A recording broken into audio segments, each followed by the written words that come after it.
කවුද මේ? කතා කරමුකෝ බලන්න එක. කවුද මේ? කවුද මේ? දරුවාගේ පංචස්කන්ධ වලින් කවුද මේ? කවුද මේ? හරියට ඉඳගනින්කෝ ඉඳගෙන කාපම් බඩ පිරෙන්න කාපම්. කාලා කතා කරලා මොකද්ද වෙන්නේ? මොකද්ද උනේ? කොහේ ඉඳලා දාවේ? බඩගිනි කාගෙන යනවා. ඉඳගනින්කෝ හරි ආකාරව. එහෙම. ඉඳගෙන කාපම් කැත්ති වෙන්න බඩ පිරෙන්න කාපම්.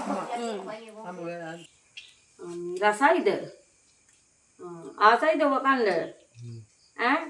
කෑවේ නැන්ද? කොහෙද මෙච්චර කාලයක් හිටියේ? කොහෙද හිටියේ? මෙතනද හිටියේ? ඇයි මෙතන හිටියේ? මොකද උනේ? ලෙඩ වුණා. ඇයි ලෙඩ වෙන්න හේතුව? තරයි. සල්ලි දීලා. සල්ලි දීලා කාටද සල්ලි දුන්නේ? එයා ගන්නෙත් නෑ. එතකොට ඔබ මරනකොට කීයක්වත් හම්බුන්නේ නැන්ද තාම? නෑ. දෙනවා කිව්වා. දෙනවා කිව්වා. දැන් දෙයිද යාලා? මං කරදර කරනවා ගිහිල්ලා. කරදර කරලා කොහමද මේ දරුවන්ට සල්ලි දෙන්න මේ ආලිකසලා දෙන්න ඕනේ. දැන් මේ දරුවන්ට පීටක් එනවද? මෙච්චර කාලේ පීටක් වෙන්න බැරුවද හිටියේ? පීටක් එනවා. පීටක් වෙන්න පුළුවන්. දරුවා ආරක්ෂා කරනවද? මෙන්න ඒක. මේ ප්‍රශ්නේ ටිකක් තියෙනවා. ප්‍රශ්නේ තියෙනවා ඈ. එයා මේක ගන්න රස්නේ දෙන්නේ. දැන් ඇද්ද කෑවා? ඇති. දැන් මොකද්ද වෙන්න ඕනේ? කතා කරමුකෝ. තවපත් තියෙන පපඩම් එහෙම තියෙනවා. මැල්ලුම් කණ්ඩාසයි කියනවාර මැල්ලුම් හදලා කියනවා රසට. විතෝන් තා කී දෙනෙකුට සල්ලි දුන්නද? 8 දෙනෙකුට දුන්නා. ඒ 8 දෙනාට කීයේ දීලා තියෙන්නේ? 115යි. 70 ලක්ෂ 15යි. ලක්ෂ 15යි ආය. 75යි. 75යි ආය. 20යි. 20ක් ආය.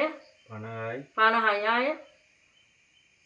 25000යි. 25000. 2000ක්.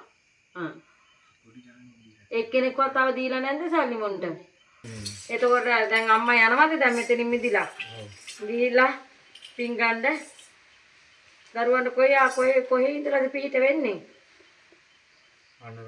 ආන්රාජපුරේ. ආන්රාජපුරේ ඒට මොනවද පුද පූජා තියන්න ඕනද? පින් ගන්න පින් ඕනද? ඔව්. පින් ඕන මොනවද පූජා කරන්න ඕන? නේ. දානේ කොස් කොසුයි තෙල් කොලයි කියන්නේ මේ කෑ ගහන්නේ. කොසුයි තෙල් කොලයි පපඩ. පපඩම් දානයක් දෙන්න ඕනේ. මේ අම්මද ඉන්නේ? දැන් මේ මාළු වලුව කන්න ඉල්ලන්නේ අම්මා නෙමෙයි. මට බොරු කරන්න බෑ. ඔයාලට පින් ගන්න තරන් යන්නේ මන්නම් පුද දෙන්න. ඔයාලට පින් ගන්න අවශ්‍ය කරන දේ සලසලා දෙන්න පුළුවන්. ඒ දේ නැති එතන කන්න දෙන්න. නැති කෙනෙකුට දුන්නොත් ඒ පින් තමයි. පින් තමයි. මට හරියාකාර උත්තර බඳින්න ඕනේ. කවුද මේ? අම්මා. ඇයි මේ දරුවන්ට මෙච්චර කොරක් දෙන්නේ?